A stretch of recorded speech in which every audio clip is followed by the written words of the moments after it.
On November 2nd, 1945,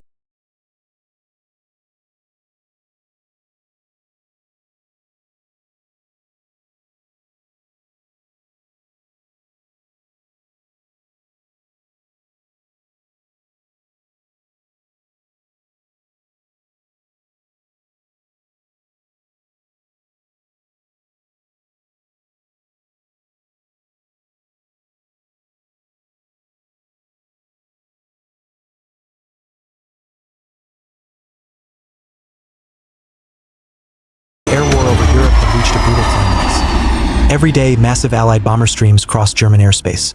B-17 Flying Fortresses, escorted by P-51 Mustangs, hammered factories, railways, and fuel supplies with relentless precision. Germany's conventional fighters were exhausted, outnumbered, and increasingly ineffective. The Luftwaffe needed something revolutionary. They turned to desperation and innovation. That weapon was the Messerschmitt Me-163 Komet. The Komet was unlike anything else in the sky. Rocket-powered, faster than any Allied aircraft, capable of climbing at near vertical angles, armed with devastating cannons, but it came with terrifying drawbacks. Its fuel was so volatile that even small leaks could cause explosions. It carried only minutes of powered flight, and once the fuel was gone, it became a powerless glider. Flying a Komet was less like piloting a plane, and more like riding a missile. On the morning of November 2nd, German radar stations detected something enormous. Nearly 2,000 Allied aircraft were inbound. 900 bombers, 1,100 escort fighters. This was not a normal raid. This was an air armada. To meet it, the Luftwaffe committed its most extreme weapon. 16 Me-163 Komets were prepared for launch. Among their pilots was Günther Andreas, a young but experienced interceptor pilot. With him were 15 others, including Jakob Bolenrath. One by one, the Komets ignited their rocket engines. Flames and smoke erupted behind them as they tore down the runway. In seconds, they were airborne.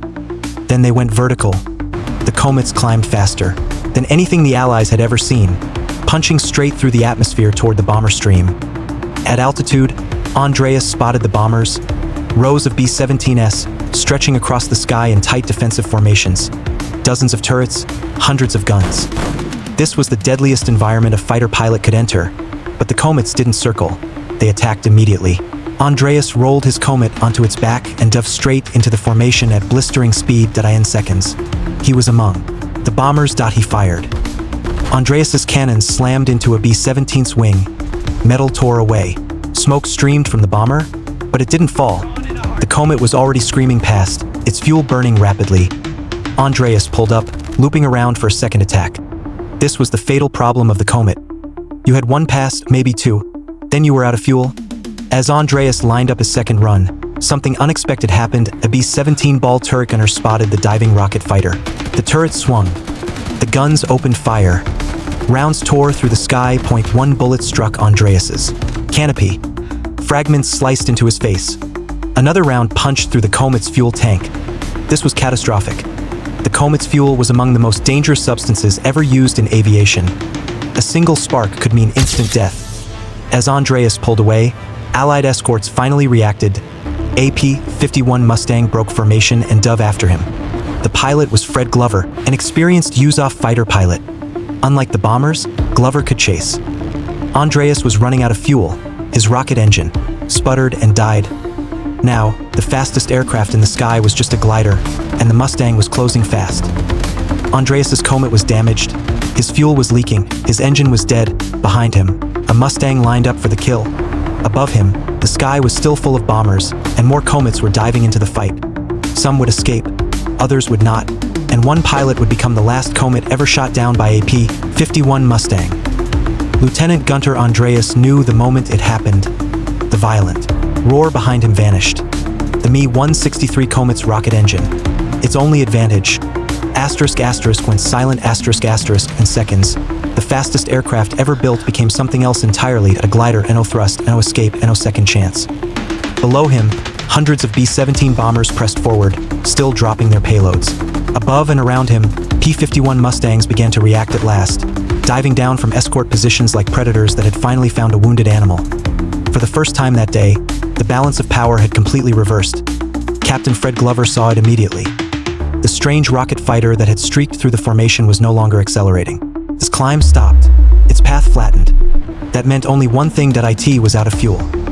Glover rolled his P-51 Mustang onto Andreas's tail and pushed forward. The distance closed rapidly. Unlike the bombers, the Mustang could pursue, maneuver, and finish the fight. Glover squeezed the trigger. Streams of .50 caliber rounds tore into the Komet. The bullets did what Andreas had feared most. They pierced the Komet's fuel system. Almost instantly, flames spread across the aircraft's skin. The Mi-163 was fueled by some of the most volatile substances ever used in aviation. Contact between fuel and oxidizer, or even a spark, could cause instant combustion. Andreas was now inside a burning rocket plane. He reached for the canopy release. Nothing happened. The canopy was jammed. The heat intensified. Smoke filled the cockpit. His flight suit began to scorch. This moment, Andreas was seconds from death, with no other option left. Andreas made a decision that defied instinct. He pushed the nose straight down. The Komet plunged earthward at terrifying speed. The air screamed past the fuselage. The pressure forced the flames backward, ripping them away from the cockpit. Against all odds, the fire began to die. The dive worked, but only temporarily. As Andreas leveled out, the flames returned, licking across the aircraft again. But the dive had achieved one crucial thing: it bled off just enough speed. He tried the canopy again. This time, it moved. Andreas did not hesitate. He unbuckled, forced himself free, and bailed out of the burning Komet. The aircraft plunged past him, still on fire, disappearing toward the ground below. Moments later, his parachute opened from the air. Andreas watched the battle continue. Bombers, fighters, contrails slicing the sky. Knowing he had survived something almost no one else ever had. He would live, but not everyone would. Elsewhere in the sky, Jakob Bolenrath pressed his own attack. Like Andreas, Bolenrath dove his Mi-163 directly into a B-17 formation. His cannons flashed as he fired into the bombers at impossible speed. For a moment, it worked. Then the escorts noticed. P-51 Mustang peeled away and gave chase. Its pilot was Captain Louis Norley. Bolenrath's rocket fuel burned out moments later. Now he too was powerless. Norley stayed above him, patient and controlled. Bolenrath tried everything. Shallow dives, sudden turns, desperate maneuvers, but the Komet without power could not outrun or outturn a Mustang. Norley closed and he fired. Rounds tore into the Komet's engine section. The aircraft shuddered violently. This time, there was no fire dive, no canopy release, and no escape. Jakob Bolenrath's Mi-163 entered a steep, uncontrolled dive that struck the ground nose first and exploded in a fireball. Bolenrath was killed instantly. He became the last Mi-163 Komet ever shot down by a P-51 Mustang. Above him, the Allied bomber stream continued onward. The largest Komet mission in history had failed.